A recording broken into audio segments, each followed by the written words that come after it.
તો ભરૂચ જિલ્લાના જંબુસર તાલુકામાં કમોસમી વરસાદથી ખેડૂતોને ભારે નુકસાન થયું છે। અચાનક પડેલા વરસાદના કારણે ખેતરોમાં પાણી ભરાઈ ગયા છે, પાક બગડી ગયો છે। તુવેર અને ડાંગરના પાકમાં પાણી ભરાઈ ગયા છે અને પાક સડી જવાની સ્થિતિ ઊભી થઈ છે। ખેડૂતો માંગ કરી રહ્યા છે કે તાત્કાલિક સર્વે કરી સરકાર દ્વારા યોગ્ય વળતર આપવામાં આવે અને જો તંત્ર દ્વારા વહેલી તકે મદદ કરવામાં નહીં આવે તો આગામી સિઝનમાં પાક લેવામાં પણ મુશ્કેલી ઊભી થશે, કારણ કે હજુ તો જે પાક છે તે સડી રહ્યો છે, ખેતરમાં જ પડી રહ્યો છે અને સડી રહ્યો છે। પાણી ક્યારે ઓસરશે, પાણી ક્યારે આ જે ખેતર છે ક્યારે ખુલ્લું થશે અને પછી બીજું પાક લઈ શકાશે, તેની ચિંતા ખેડૂતોને સતાવી રહી છે।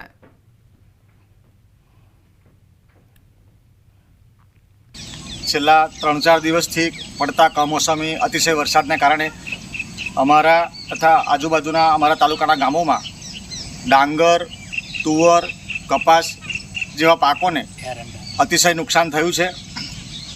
ખેડૂતોની મહિનાઓની મહેનત પર પાણી ફરી વળ્યું છે।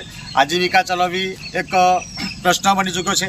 તેથી સરકારને વિનંતી કે ખેડૂતોને તત્કાળ નુકસાન થયેલ પાકનું સર્વે કરી તેમને સહાય આપે તેવી અપેક્ષા રાખીએ છીએ। અત્યારે આ કમોસમી વરસાદ વધુ પડવાથી ખેડૂતોને પારવાર નુકસાન થયું છે। ડાંગરમાં પાણી થઈ ગયું, ડોંગર બગડી છે, કપાસ, તુવેર બગડી, એરંડા બગડ્યા।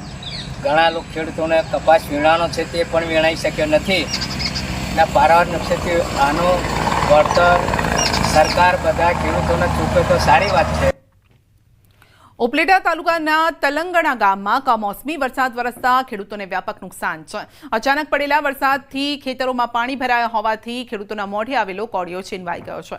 મગફળી, કપાસ, સોયાબીન સહિતના ઊભા પાકને વ્યાપક નુકસાન છે। ખેડૂતોની મહેનત પર પાણી ફરી વળ્યું છે।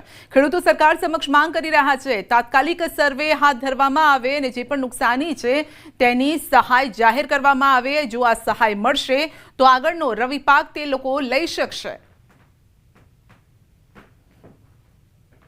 આજે 3 દિવસથી વરસાદને કારણે જે કંઈ અમારે નુકસાન થયું છે એમાં તો કોઈ પારાવાર બાકી નથી, એટલે અમારે સરકારને એવું કહેવું કે આમાં જરાક સર્વે કરાવો અને આવીને જોવો, તાત્કાલિક સર્વે કરાવો। 2 દી તડકો નીકળે હુકાઈ ગયા પછી તમને દેખાય નહીં તો એવું થાય। એના કરતાં અત્યારે તાત્કાલિક સર્વે કરાવી અને ખેડૂતની વારે આવો તો વધારે બધા સારું થાય, નકર ખેડૂત કંઈ કંઈ આપઘાત કરતો થાય અને માથે લેણાના બોજ થઈ જાય। અત્યારે તો વિચાર કરો, અમારે બધું એગ્રોમાં દવા બાકી લીધી હોય, મજૂરને 2 દી કેડીનું દેવાનું કીધું હોય, અમારે ઢોરનો નીણ સારો હોય ગયો, અમે આમાં નિભાવ કરવાનો અમારે કઈ રીતનો રહે, એટલે ધિરાણ ઉપાડ્યા છે। અમારે ધિરાણનું શું કરવું, ધિરાણમાં કંઈક માફી કરે, એવું કંઈક સહાય કરે, કંઈક વારે આવે, નકર ખેડૂત દિવસે દિવસે ખેતી છોડી અને હાવ નમાલો થઈ જાય। એના કરતાં કોઈક વારે આવો અને ટેકો ગયો ખેડૂતને। સૌરાષ્ટ્રમાં કમોસમી વરસાદથી મગફળીના પાકને મોટા પ્રમાણમાં નુકસાન થયું છે અને ત્યારે સૌરાષ્ટ્ર ઓઇલ મિલ એસોસિએશનના પ્રમુખ કિશોરભાઈ વિરડિયાનું નિવેદન છે। તેમણે કહ્યું છે કે ખેડૂતોને ચાલુ વર્ષે મગફળીના ખૂબ ઓછા ભાવ મળી રહ્યા છે। દેશમાં 60થી 65% વિદેશી તેલની આયાત છે।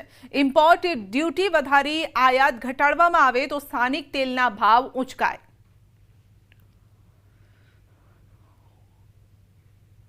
આ વરસાદની અંદર એવી કફોડી પરિસ્થિતિ થઈ ગઈ કે ખેડૂતોને શું કરવું એ પોતાને સમજાતું નથી। તો બીજા નંબરની અંદર ખેડૂતોને ભાવ મળતો નથી કે ભાઈ ઇમ્પોર્ટ તેલ એટલા બધા થઈ રહ્યા છે, અત્યારે 65, 68, 70% ઇમ્પોર્ટ કરી રહ્યા છે। ઇમ્પોર્ટ ઉપર ડ્યુટી નાખવાની જરૂર છે સરકારે। કેન્દ્ર સરકારને હું વિનંતી કરું છું કે એમની ઉપર ડ્યુટી પણ નાખે કે ઇમ્પોર્ટ ઓછું કરે તો આપણા ભારત દેશની અંદર ડોમેસ્ટિકની અંદર જે તેલ પ્રોડક્શન કરીએ છીએ આપણે, મસ્ટર્ડ હોય, કોટન હોય, મગફળી હોય, તેને ખેડૂતોને ભાવ મળે। તો પાટણ કોંગ્રેસ ધારાસભ્યએ પીએમને લખ્યો છે પત્ર। ગુજરાતના ખેડૂતો માટે ખાસ કૃષિ સહાય પેકેજ જાહેર કરવા માટે આ પત્ર લખ્યો છે। ગુજરાતમાં ભારે વરસાદ વરસ્યો છે અને અત્યારે કમોસમી માવઠું પણ થઈ રહ્યું છે અને જેથી ગુજરાતના ખેડૂતો માટે જીવાદોરી સમાન પાકમાં ભારે નુકસાન છે। ગુજરાતના ખેડૂતો માટે કેન્દ્ર સરકાર દ્વારા રાહત પેકેજ જાહેર કરવામાં આવે, સત્વરે જાહેર કરવામાં આવે અને અમલ થાય તેવી માંગ કરવામાં આવી છે। વધુ વરસાદ થયો અને અત્યારે કમોસમી વરસાદ ચાલુ છે, એના લીધે ગુજરાતના ખેડૂતોનો તમામ પ્રકારનો પાક નિષ્ફળ રહ્યો છે અને લીધે ખેડૂતોની આર્થિક સ્થિતિ ખરાબ બની છે। એટલા માટે ગુજરાતના ખેડૂતો માટે ખાસ પ્રકારનું પેકેજ જાહેર કરવા માટે અમે વિનંતી કરી છે। તો અમદાવાદમાં શાકભાજીના ભાવમાં વધારો થવાની ભીતિ છે. ખેતીવાડી ઉત્પન્ન બજાર સમિતિમાં વેપારીઓની ભીડ. અમદાવાદમાં શાકભાજીના ભાવમાં હાલ ઘટાડો, માવઠાની અસર 4 દિવસ બાદ વર્તાવાની શક્યતા છે. બજારમાં કોબીજ, ફુલાવર, રીંગણ સહિતના શાકભાજીના ભાવ ગગડ્યા છે.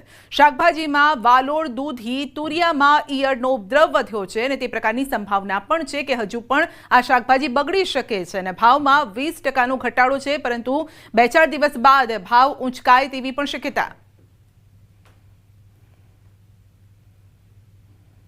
પણ જે રોજબરોજની જે શાકભાજી જે માર્કેટ યાર્ડોમાં આવે છે એના જથ્થા ઉપર હવે લગભગ 3-4 દિવસ પછી એની અસર વર્તાવાની ચાલુ થશે, પરંતુ હાલ પૂરતા જે શાકભાજીના જે ભાવો છે એ લગભગ માનો ને છેલ્લા 8-10 વર્ષના ખૂબ જ તળિયે છે. એટલે પ્રતિ એવરેજ શાકભાજી 8 થી 10 રૂપિયા કિલો છે. ખાસ કરીને જે ભીંડા 30 રૂપિયા કિલો છે, દૂધી 8 થી 10 રૂપિયા કિલો છે, કારેલા 8-10 રૂપિયા કિલો છે, ગવાર 30 રૂપિયા કિલો છે. એટલે એમ એકંદરે જોવા જઈએ તો જે શાકભાજીના ભાવો છે એ લગભગ સ્થિર છે અત્યારે.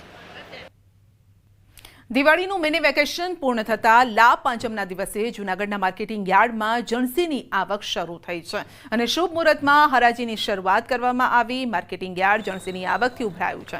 માર્કેટિંગ યાર્ડમાં સૌથી વધુ સોયાબીનના 10,000 કટ્ટાની આવક થઈ છે. ખેડૂતોને માર્કેટિંગ યાર્ડમાં સારા ભાવ મળતા ખુશ છે. બીજી તરફ માવઠાની સ્થિતિને ધ્યાને રાખી તમામ વ્યવસ્થા કરવામાં આવી છે.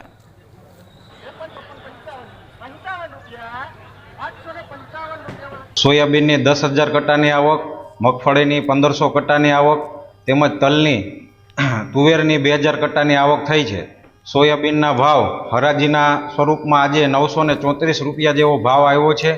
આજે ખુલતી બજારમાં અમે સોયાબીન લઈને આવ્યા છીએ, તો ભાવ સારો મળ્યો. હરાજીમાં 934 રૂપિયા થયા અને અહીંયા વ્યવસ્થા પણ સારી છે અને ખેડૂતમાં કાંઈ ઉતરાઈ પણ લેતા નથી અને અહીંયા વરસાદનું ન પડે એની તકેદારી પણ રાખવામાં આવે છે. જૂનાગઢ યાર્ડમાં મારા સોયાબીન નાખેલા હતા તેના સારા ભાવ આવ્યા છે. 829 રૂપિયામાં વેચાણ થયું છે અને વ્યવસ્થા સારી છે.